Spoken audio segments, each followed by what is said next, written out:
Hey, good afternoon and welcome to our last meeting of September. The invocation tonight will be given by Councilmember Tony Stewart, and in respect to the flags will be led by Councilmember Beatrice Thompson. Please rise. Let us pray. Our most gracious Heavenly Father, we thank you for allowing us to assemble here in these chambers, dear God, to talk about the business of the city of Anderson, dear God. We just ask that you be with each and every council member here today, dear God, that we hear the items being discussed and we do things from our heart and not from being selfish, dear God. And dear God, I just ask that we be with each and every city leader here today, dear God, each and every member of our staff, keep them safe, dear God. And dear God, just please bless all the citizens in the city of Anderson. All these things we ask in Christ's name. Amen. Amen. Pledge allegiance to the flag of the United States of America and to the republic for which it stands, one nation, under God, indivisible, with liberty and justice for all.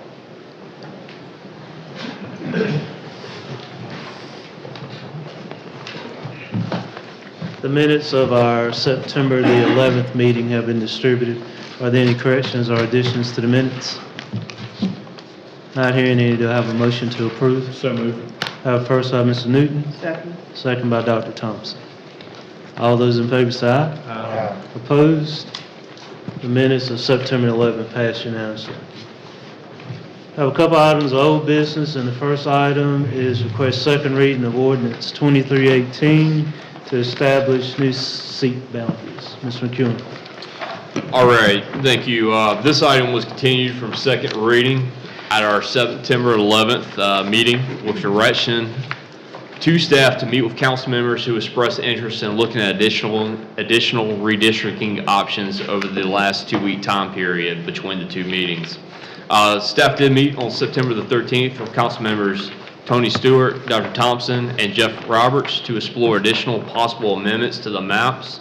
The meeting concluded with an agreement on map 5 as the direction. Also, last meeting, there was discussion by council to set the deadline for adoption for today's meeting. With that, and just to remind where we are as an overview with redistricting, of course, in redistricting, which is the withdrawal of the council seats, districts need to follow the principle of one person, one vote, which derives from the Equal Protection Clause of the 14th Amendment to the U.S. Constitution. In practice, the principle means working to divide single-member council districts so that each district has the same number of residents in it, or as close to the same number as possible. So the residents are receiving fair and evenly distributed representation. Thus far, we've conducted 5 work sessions and a public hearing. The public hearing was held at our last meeting, along with a work session at September 11th meeting. Mayor, turn it over to you for council discussion. Thank you, Mr. McEwen.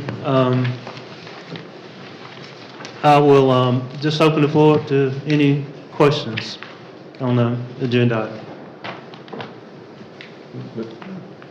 We'll do. Comment, maybe.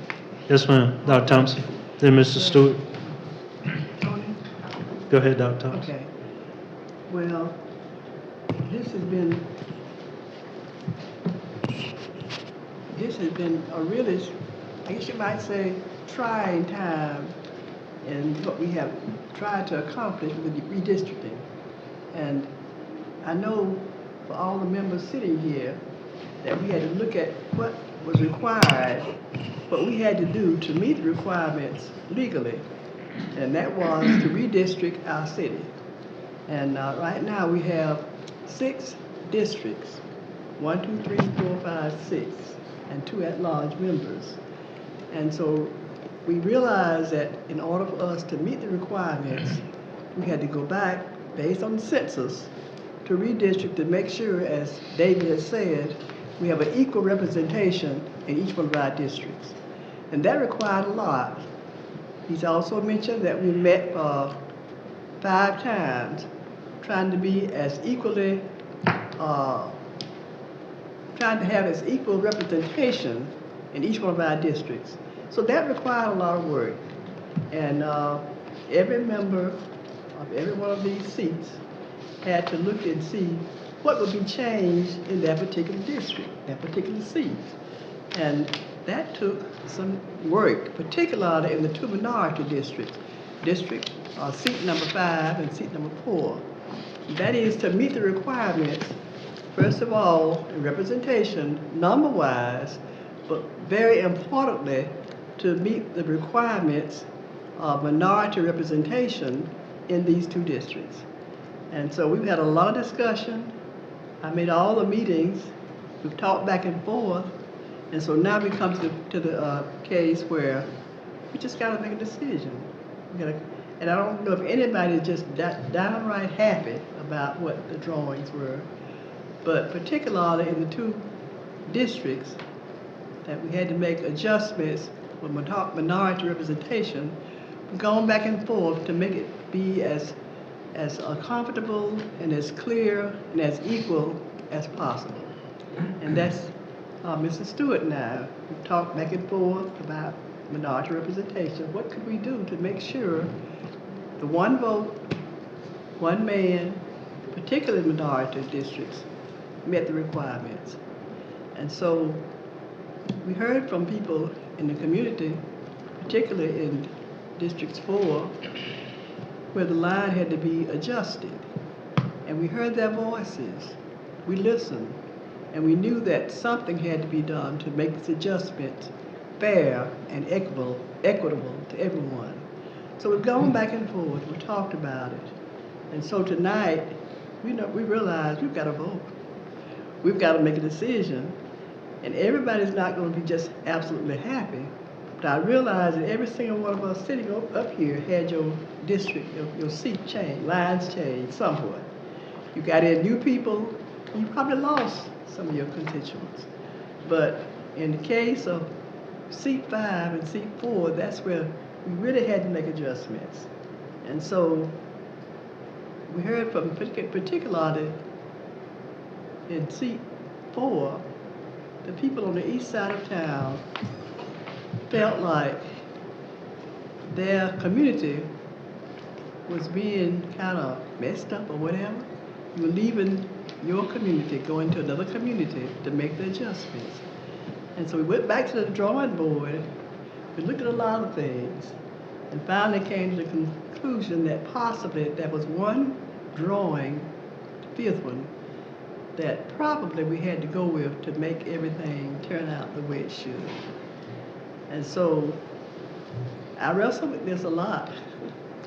I love those folk on the east side of town. I've known all of them. I love those folk on the west side of town. And the east side of town folk who were being, who had their lines changed, these are my people, and the folk who also in the west side, they know each other. They grew up together. But I understand what the people, Mary Frances, I know how you were feeling. That, we're leaving our community, but it's not like, when I look at it this way, yeah, the lines might be different, but your community is the same. And if we make this decision tonight, I'll challenge you on the east side of town to continue to work with your community. Not forget the lines, but act like they're not even there. That you're going to do exactly what you've been doing all these years, working in your community. Now, I can't speak for Tony, but I know he has worked with you all these years. And right now, Tony, I know that your heart is saying that I'm going to support you folks. Forget the lines. That's just something we had to do. But district, or seat number 5, welcome district, welcome you, Mary Frances, and the east side of town. We welcome you because you already know us anyway. We know you, and I commit to you that whatever decision is, if it means that you will come and vote in seat 5, that you will get the same assistance, that we'll look at your needs, whatever you need there, and we'll adjust it to meet your needs. So I'm not making the motion now, but I'm telling you that whatever the lines are, we'll deal with that. Thank you, Dr. Thompson. Ms. Stewart? Yeah, I just want to kind of echo what Dr. Thompson said. This has really been tearing apart at me as well, because not only I'm losing a piece of the pie on the east side that we've worked so hard over the last 24 years, but also losing a piece of the south side as well, who was here last week, voicing their concerns. But, what I've done since then, and I've spoken with Mary Francis, who's here in the audience today representing the east side, and we had a community meeting at Royal Church last Thursday night, and I told those 30 some odd citizens that was there, is that, hey, let us go ahead and do what's best for this community, because what we don't want to do is have someone in Washington, because we disagree, drawing those lines for us, because it could look a lot worse than what it is right now. And again, none of us is happy with it, but we got to move forward with something. So what I've committed, as I've said, kind of like what Dr. Thompson said, forget about the lines. We're still a community. I'm going to still be at your community meetings. If Dr. Thompson can't be there at the Seventh-day Adventist Church hearing the concerns over there, I'll be there. I'll relay those concerns to Dr. Thompson. But one of the things that I did commit, and then Mr. City Manager, I hope you're still working with the Election Commission. The concern that I've heard the most is that the changing of the precincts, where do they have to go vote? And it's going to be very difficult for a lot of people who's used to voting or that's close to where they live, going across town to vote in another precinct. And I told them that we would work very closely with the Election Commission to try to see if we can make something happen. And Mr. City Manager, I challenge you to continue to work with the Election Commission to see if we can make that happen, because I think that's what the residents are concerned about the most. They want to be a part of the public process, but they felt like that some of these constraints are having to go to a precinct where they may not have transportation, even though that you can do the buddy system. Everybody don't want to ride with everybody. They just want to be able to get there and to vote. So, with that being said, I'll make a motion that, we approve draft 5.1, because again, I think this body, the mayor and council together, I think we can make a better decision for this community than someone in Washington, D.C. First by Ms. Stewart, second by Dr. Thompson. Any further discussion? Mayor, Ms. Roberts? if I may, just backing up and making the record straight, my initial motion was to approve the draft 4 with the intention of allowing time to discuss any changes that may arise out of those discussions. So now I'm just laying that groundwork so that everybody understands that initially it was draft 4, now it's draft 5. Yeah, and we probably should note that in the motion and actually say the motion is to adopt draft 5, which includes draft 4 amended to include Census Block 1066. Can you rephrase that? Or a change to Census Block 1066. I know it's a little long, but But I thought that is what draft 5.1.64 is. it is. We need to just connect them together, since the original motion was to adopt draft 4. We need to, in the motion, state that we're the motion to adopt draft 5, which includes, which is the basis of draft 4, with the only change being Census Block 1066.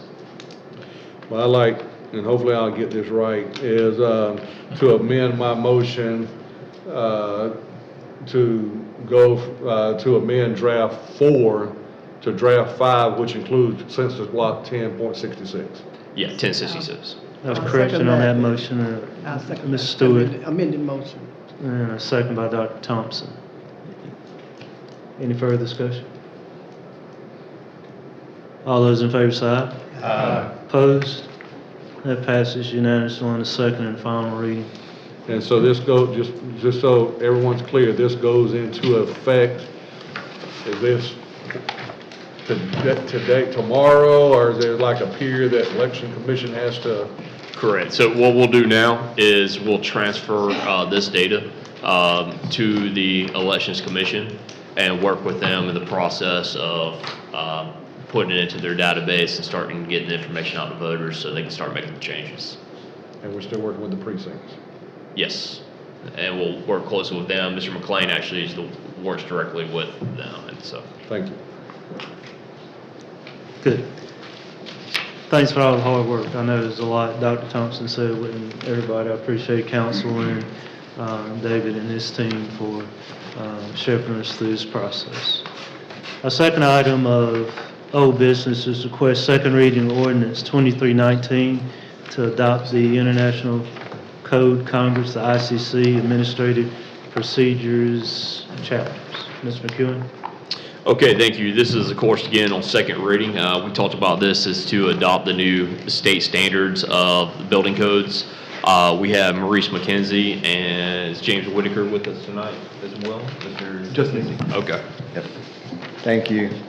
Again, this comes before you tonight for second reading, but the International Codes Council, they're the nationally recognized group that creates building codes, and those are adopted ultimately by state and local jurisdictions. And the South Carolina Building Codes Council is the group in the state of South Carolina that's responsible for approving, modifying the ICC codes to really meet the needs of the state of South Carolina a little better. And once they do make those modifications, local jurisdictions are required to adopt those codes. And earlier this year, they did adopt the code cycle for 2021, so no other action is required on our part to adopt the codes. We're currently operating under those now, but cities are required to adopt and enforce administrative chapters of each code, basically chapter 1 of each code section. And in years past, it's been the policy of the city of Anderson, and really most everybody else in the state of South Carolina, to adopt the ICC's administrative policies. And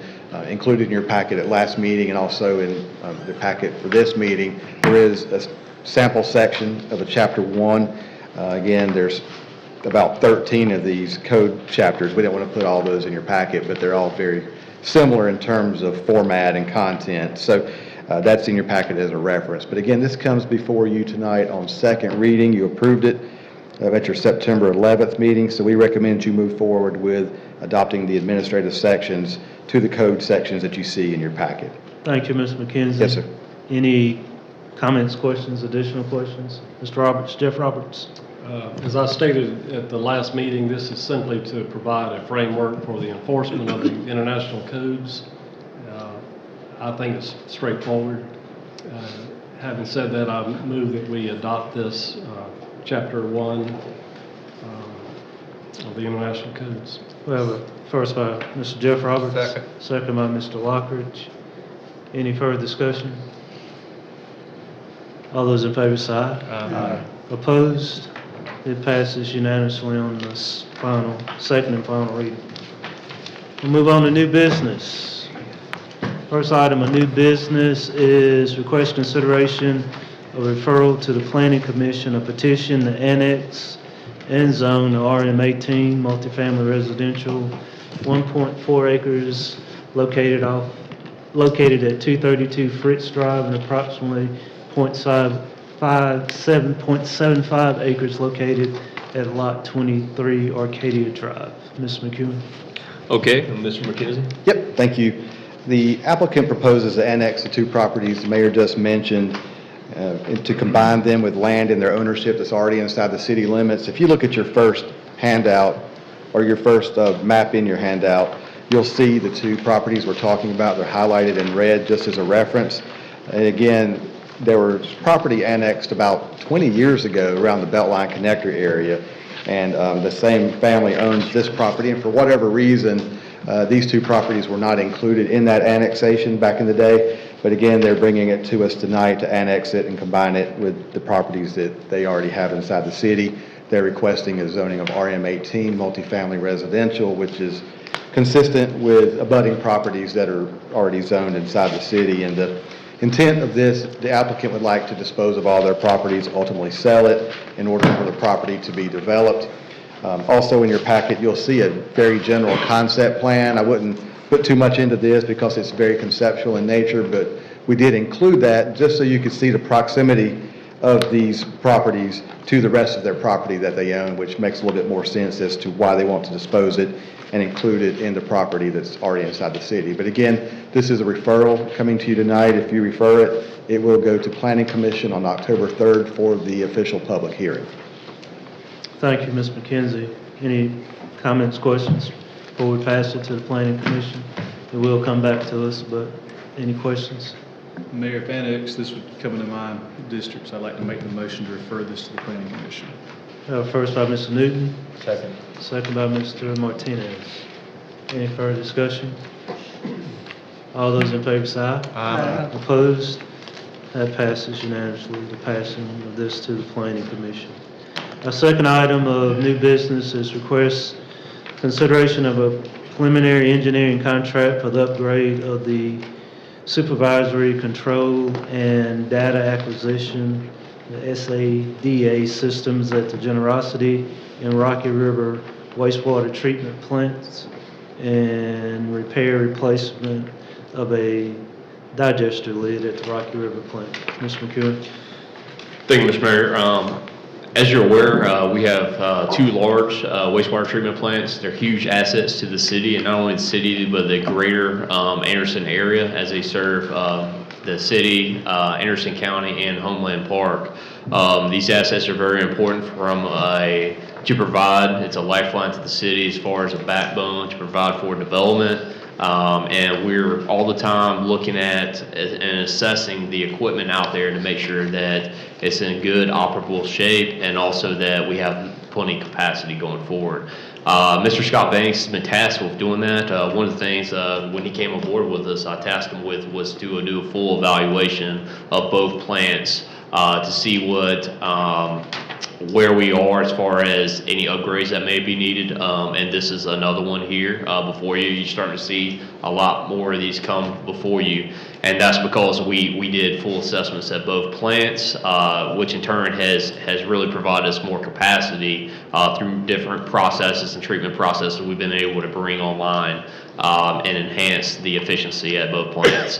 And so with that, Mr. Banks, you can go over the request for this item and explain it, and the pictures will be helpful as well. So, thank you. As Mr. McEwen said previously, we had Debbie K. Dixon, who's one of the engineers on our own call list, performing an evaluation of the Rocky River Waste Treatment Plant. And it wasn't a shock to us, but as part of that, we realized that the Supervisory Control and Data Acquisition System, or SCADA system, which is in simple terms is the computer monitoring system at the plants, was out of date. They were part of the original, or the upgrade in 2008. So we're getting close to 20 years, and as you might know, or as you would can realize that the computer stuff, when it's getting 20 years, is close, if not past its life expectancy. Likewise, these are predominantly monitoring only. There is no control with these, and the upgrades that we would be recommending would also give us more control, as well as update the hardware and software so that we can monitor more efficiently and operate the plant more efficiently.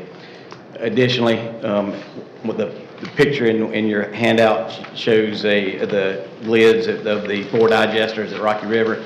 I don't know if it's able to see it in there, but the one in the upper right corner, instead of going straight up and down like the other 3 do, it rotates as it goes up and down as the methane gas that is produced changes in volume. And those rotating devices have become warped, and so we have applied for a SRF loan to change out the SCADA at both plants and to do this repair. But as part of that, and we made the first cut, but for the second cut on the SRF loan, we have to do a PER as part of that process. Since WK was familiar with it and has also done some of the preliminary stuff for us, we asked them to propose a PER or cost proposal to us, and the cost for that is $98,700. But note, as of the majority of that, which is $73,700, is for a structural evaluation that has to be done by the manufacturer of the lid. of that digester. By approving this request, it gives the city the needed engineering services to obtain the funding for the project of updating the SCADA systems at both plants and repairing or replacing the Rocky River, the digester lid at Rocky River. The cost would come from the sewer budget. With that, staff's recommending contracting with WK Dixon for the PER to replace the SCADA systems of both plants and repair replace the digester lid at Rocky River plant at a cost of $98,700. Thank you, Mr. Banks. Comments, questions? So the 73,000 is for the structural evaluation? By the And manufacturer. And what's the other, The 25 is for the putting together the scope for the SCADA systems and the implementation of that. that SCADA system that's kind of like, it's been there a long time, hasn't it? Yes, sir. It was what's currently there was installed in 2008 when the plants were upgraded. And that system would not only give us the opportunity to monitor, which is basically what we have to do now, but we also be able to control. We will integrate a lot of the chemical feed systems and the metering devices so that it's automated and it's flow paced so that it's more efficient than just the operator going out there and adjusting as things change. So they have about, the new one have about a 15-year life expectancy before we'd have to upgrade it again? I would hope so. Ms. Lockridge? Two questions, sort of tied in with one another. First, why is it that there's one that rotates lifts in this? I'm not sure. That was prior to my getting here, but there is one that rotates. The other three go strictly up and down. And depending on what the structural analysis tells us, if it tells us it can be repaired, we'll leave it rotating because it'll be the least expensive. If it has to be replaced completely, then we'll replace it with one similar to the other three. I had to do my next question, which is better, the ones that rotate or the ones that go up and down? Yes, sir. The ones that go up and down straight. Yeah, gotcha. Somebody got a little fancy with the one. Somebody tried to get twists fancy, and yeah. turns. Any other questions? No. Comments? Mr. Roberts, Jeff Roberts? I have a couple of questions regarding the funding. Was this engineering contract anticipated in this year's budget? Did we allow for that in our budgeting?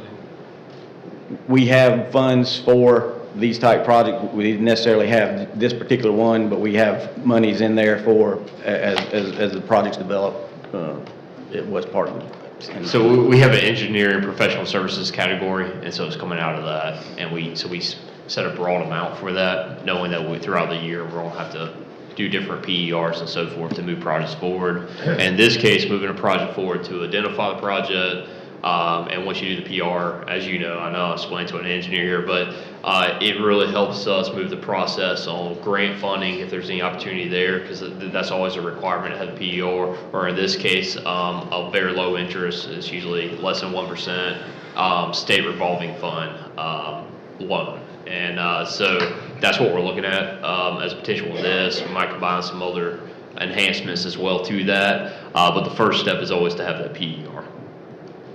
Right, and then out of this assessment will come a recommendation for repairs? Correct, yes, sir. Or replacement? Yes, sir. And by which method and which technology, sure. And then that will be budgeted accordingly, whether it's this year or next? Or... Yes, sir. Right, now we'll go into our capital plan model and then talk about it from there, so. And is the other generosity plant being, looked at those too? As far as the digester lid, the digesters there are fine. Oh, good. Well, I think, so overall, we had, so WK Dixon did the assessment at the Rocky River plant, Black and Beach did the full assessment of the plant at Generosity, and in turn, we were able to actually bring on Train C, and Train C was not operable, and it's still in full operation. Is it working today? It is. That's good to hear. So it's still working, and but it had been inoperable for some time. So again, that came from engineering assessment and recommendations, and some small changes, and we were able to get a whole treatment train back online. Anything else, guys? Mr. Mayor, I Ms. make a Harvey? motion to approve this. Have first by Second. Ms. Harvey, second by Mr. Lockridge. Further discussion? All those in favor say aye. Aye. Opposed? That passes unanimously. Thank you, Mr. Baines. Our next item is to request consideration of an ordinance authorizing a schedule of fees for use of the City of Anderson's shared kitchen. Mr. McEwen? Okay, thank you. This is exciting times. We did have a work session about our shared kitchen. Of course, this was a grant funded. We had two $500,000 federal dollar grants that we received.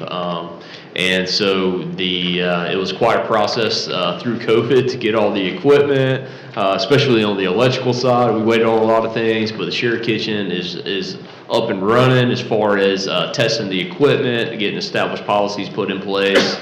And we're at the point now where we're ready to set the rate schedule. The rate schedule for the usage fees for those that will be using it. The restaurants, food trucks, bakers, caterers, and other food and beverage businesses. And so we look forward to that, and this is a step forward for us, and we look forward to an opening in the near future. I'm sorry, and I'd like to call Mary Haley Thompson to go over the rates. Great, thank you so much. So the City of Anderson has established a facility to be used as a shared kitchen to provide space for food entrepreneurs to start and grow their business, which was a huge and growing need in our community. So as Mr. McEwen said, we are nearing the completion, and hopefully we plan on opening this fall to start letting users book the kitchen to get their businesses up and going and growing in Anderson. So kitchen rentals will be available daily, and programs will be scheduled on a monthly basis.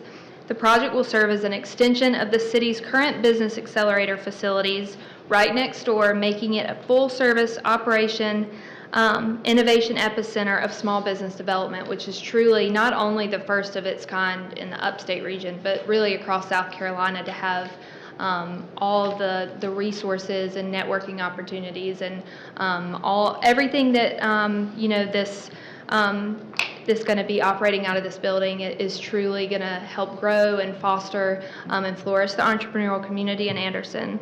So as we discussed in the work session, we are proposing a fee structure for the shared kitchen facilities, keeping in mind that we want to ensure fair and equitable access while covering costs associated with maintenance, operations, and regulating compliance. So our initial booking fee is requested at $100. Monthly storage rental fees is $55 a month for cooler space as well as freezer space, and our dry storage rate is going to be at $45 a month.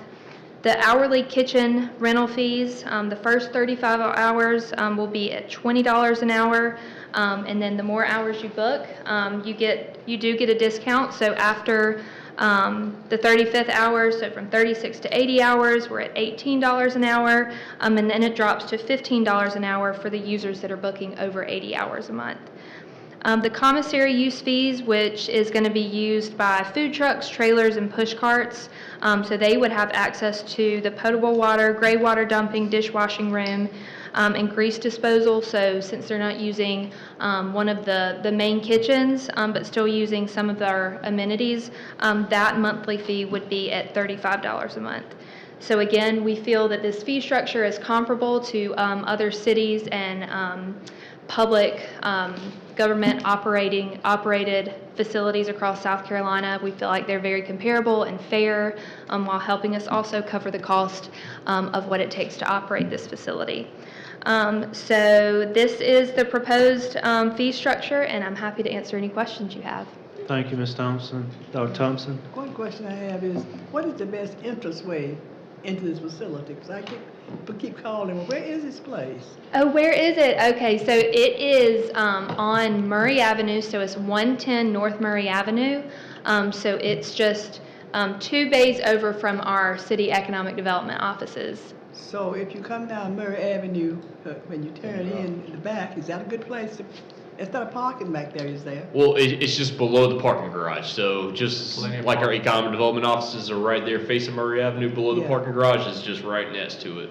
So parking in the parking garage and coming on down the steps and on the sidewalk and entering in is your best way in. Great Mr. question. Stewart. So I know we mentioned about our rates being comparable, but just so everybody knows, we're only the third municipality in the state, so we're comparing these against City of Florence and Walterboro. City of Walterboro County is for our rates, so we're actually be the third, but probably the most technologically Yes. advanced shared kitchen in the state. Absolutely, correct? yes. Okay. So Walterboro is a county-operated facility, and the city of Florence operates their shared kitchen, so we will be the third in the state with this type of service. So thank you for your support of this type of service. Is the initial booking fee, is that fundable, refundable, or It is is it not. It is not refundable. And then a couple other quick questions. I know we mentioned we have an online process for, but what if someone doesn't have access? Is there a way they can reserve in person or walk into the shared kitchen to fill out the paperwork or whatever? Yes, so Francesca, who is our shared kitchen manager, if somebody doesn't have access to a computer, can make an appointment with Francesca, give her a call, and she can walk through the system. And we'll also have printed versions of the application as well, and they can bring in hard copies of the documents required to use the kitchen. What are the hours of operation? So right now, we are we're thinking Tuesday through Sunday, and what were the 6 a.m. to 10 p.m. 6 a.m. to Tuesday through Sunday? Yes. And then is someone from staff there those entire hours, or how does people have access, or is it fully staffed with city staff those hours? Yes, so during the 8:30 to 5 window, there will be, staff there, of course, but then after that, it's more of an on-call situation. But with the online booking system, if they book after 5 p.m. in that 6 to 10 range, their key fob will allow them access into the building, and then they clean up and then leave, and it locks behind them. So that would be more of a self-service type thing, and then somebody would be on call if anything happened. And that key fob, is that, we say they booked it for 2 hours, they wouldn't be able to use it, they wouldn't be able to get back in, it just Right. voids itself out after that time? Yes, it'll activate for those hours that they booked. And the last question, what is the liability on the city if someone gets in there, even though that we may have shown them everything to do, say somebody dumps something in the fryer, they get burnt, somebody chops off a finger or whatever, what kind of liability does the city have? Even though I know they're required to have an insurance policy, I know we've got to be on the hook for something. Yeah, so we have, they have to provide their certificate of insurance. I don't know if you wanted to explain anything, yeah. So they're required to have $1 million in liability insurance, and they name us, the shared kitchen, secondary insured. So we're essentially both covered under So that. our risk management department is gone with them step by step to make sure that we're covered. And signing off on policies as a new user, meeting with staff, getting trained on all the equipment. You acknowledge that you've gotten all that done, and any accident is up to you. So. Is that correct, Frank? We wouldn't have any wouldn't have any recourse in court if somebody come back and say anything?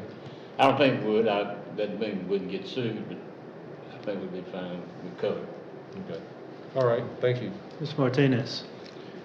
Let me just mention what another great asset coming right here to Anderson, South Carolina. I have the pleasure of working with small business and commercial business owners every single day, and one of the biggest things you'll find out is when a business owner gets started, they are excited to launch their dream, but they don't think about all the infrastructure and the costs that are associated on the front end. This is a really good opportunity for the city to provide a resource for these business owners where they can really they can put these costs associated with running this space into the profitability of their business instead of working backwards and accruing all these costs and then trying to make that money back. So I'm just thoroughly excited that again, this city continues to be stepping in the right direction to be friendly for business owners and great resources for downtown. I believe there's one other comment, so I'll leave there, but I just want to say I'm really impressed, and I think this fee structure is very business friendly for startup businesses. That's great, thank you. Could you talk a little bit publicly about the help that we could provide over in economic development in regards to Mr. Martinez's comments about helping people start a business? Yes. The programs that we have in place? Absolutely. And what is going to be officially the first in the upstate region is having a shared kitchen where right now in the upstate, you can go and rent production space, but there's not a facility that also will take you through the process and will guide you through, navigating the DHEC system, or if they have a question about grants or loans or contacts with the state, or, there's going to be a staff person there, helping them the whole way through. And we'll have, we definitely want to start programming the space too with ServSafe classes, training classes. We've talked to a potential instructor about a hospitality law class, how to start a business, and a business plan writing class for food businesses specifically, which is so much different. It has so many more layers than any other business. So really offering free, complimentary staff person to guide you through the process, and programs and classes just like we offer all of our other entrepreneurs. So Thank you. Anything else, guys? I want to mention one thing. Jeff? I don't know, I think it's called the Creamery, and it was in today's paper about a gentleman Right at the... that opened an North ice cream place Yep. downtown. And one of the things that the article said was that he got help from the city in starting this business. So I think it's one of the wonderful things about this whole situation is that we're helping people start businesses that could bloom into something huge. So we're just thrilled to death that we have this opportunity. Mr. Roberts, Jeff? One comment to remind everybody, this was largely funded by two $500,000 grants, and you may have to remind me who those grants were from. USDA and... yeah, the Appalachian Regional Council. Commission. ARC. Yeah, so that's a big deal, and whoever was responsible for securing those grants, thank you. Mayor Haley, was that you, or? It was everyone. Yes, everyone. And there was the ARC. There was a video that we can share too, but the ARC office did a really great promotional video about the kitchen. They're really excited about it, and we want to have them up. And of course, all of you and everyone in the community for the grand opening, hopefully in November of this year. So thank you. Ms. Stewart? Just for a point of clarification, I know, it's going to be accessible for food trucks and push carts. And did we say in the work session that we didn't have accessibility for trailers at this time? Was that mentioned in the work session? Right. So That they won't be able to store So those I think we need to amend overnight. this ordinance, because our ordinance says that trailers will be allowed. Well, they can't store them overnight. They can get in there. They just can't, none of the food trucks or carts would be able to be stored overnight at the But they would be able to. But they're able to use it as a the commissary. Pull That's up right. somewhere. Absolutely. To use the potable Yes. water and all that. Because they're dishwashing required service. to dump their grease every 72 hours, and so they'll be coming in and out, but that's about So- it. Okay, and I guess that would be that back lot, I guess, it's very on Yeah, the side. they just pull in that side and. Okay, I just want to Yeah. make sure I understood that. Yes, sir. That's a Okay. great question. Good. Anything else, guys? I'd like to move that we authorize the schedule of fees for the Anderson Shared Kitchen. First by Dr. Thompson, second by Mr. Lockridge. Any other questions, comments? Just look forward to the council's first cooking class. Yes, yes. I will, just a comment. I heard a story about a young lady who was going to Greenville County to use their shared kitchen. And she said this is just the travel, says just life-changing in regards to not having to go and pay a higher fee and to use ours. So congratulations. All those in favor say aye. Aye. Opposed? Passes unanimously. Thank you. Our last item of new business is to request consideration of design, purchase, and installation of downtown holiday lights for the Christmas season. Mr. McEwen. Okay, thank you. Mr. Strickland will cover this item. Thank you, Mr. McEwen. Mayor and council, this item for consideration is a request for authorization to continue our downtown Christmas light display. As you've noticed over the last couple of years, last 3 years, this will be the third year, the city of Anderson has really stepped up our game when it comes to Christmas decorations downtown. Beginning in 2020, mostly because 2020 was such a bad year, we felt like we needed to kind of kick everybody in the pants a little bit and jazz up the Christmas season and give people something to smile about. We contracted that year with Spruce Lighting and Events. It's a company in Greenville. City of Greenville uses them. The Biltmore House uses them. Several other cities and event facilities throughout the southeast use them as well. They're really the preeminent name in event lighting. They just help us design and then install our Christmas displays. And actually starts now usually September, October timeframe is when we start installing our Christmas displays. The last couple of years, we've been able to keep the prices down. And so, you probably noticed this is the first time this item has come before you. Due to supply chain issues, inflation issues, and honestly the fact that we try to add something new every year to freshen those displays up, we have to bring this to you for the first time. So this authorization would include lighting Main Street, Carolina Wren Park, North Main Commons as well, and then this year we're adding lights at Church Street Heritage Park. So very exciting addition. So that'll be a really nice addition. And Doolittle's Alley will also be added this year as well. So that'll be an exciting thing. So we'll have a good view from up on the roof. Yeah, down. up on the roof we'll have a really nice view. That's turned into a real gateway into downtown. So we want to make sure it looks good during Christmas. Good. Any questions, Dr. Thompson? Anderson, the last 2 years, has really had a beautiful Christmas downtown. Probably the prettiest in most cities. I was going to ask about the music. One year we had the music downtown and there was some problem, I don't know what it was. Yep. What about the music? So we actually had, in 2020, same year, we partnered with GAMAC, our local chamber music organization, to provide carol singers throughout downtown during Christmas, but also quartets, instruments throughout downtown. That was easy in 2020 because none of those folks were at their parties that they were usually at. After 2020, everybody's back to regular schedule and everybody's having Christmas parties, and those singers and instruments are gone. They're other places. So we're looking at options now to bring those back, particularly looking with AU students and Clemson students who are gifted musically to have them come downtown and bless us with their What about the music on the radio? Dr. Thompson, she's predating you. That's why. It's actually predated me as well. Turn the radio on downtown.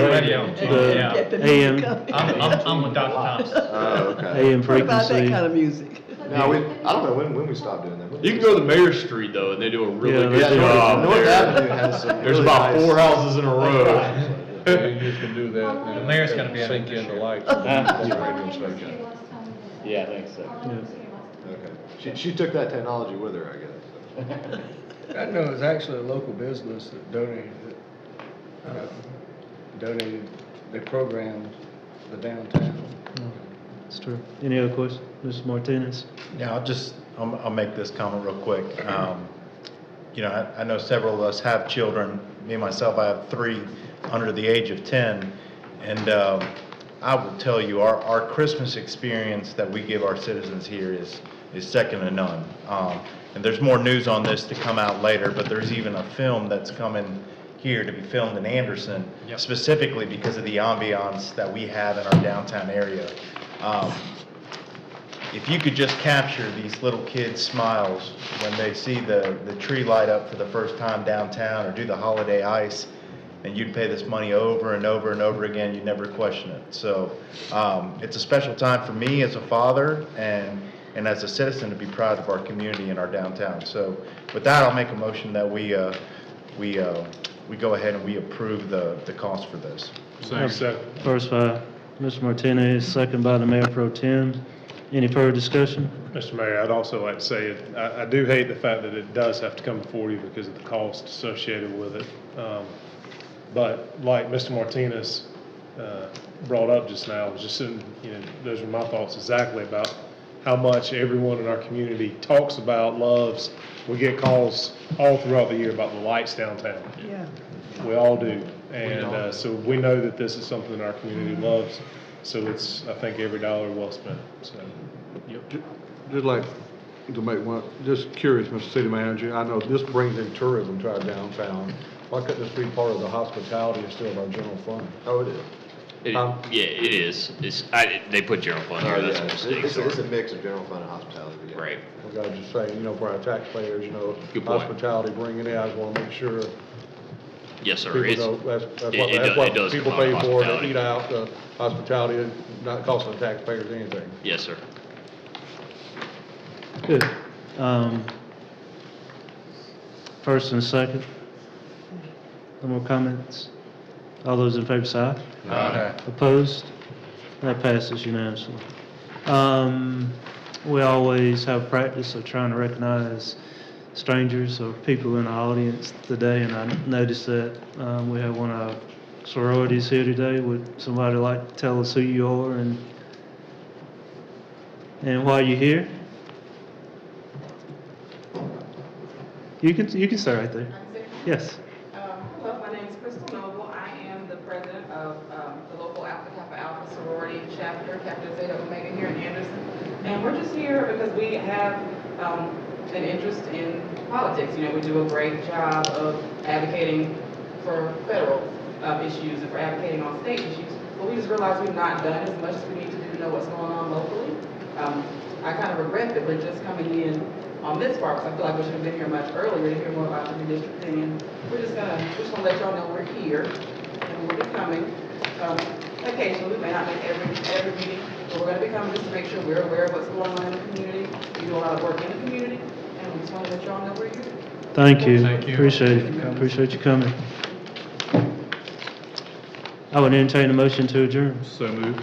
First by Mr. Newton, Second. second by Mr. Lockridge. All those in favor say aye. Aye. Opposed? We stand adjourned.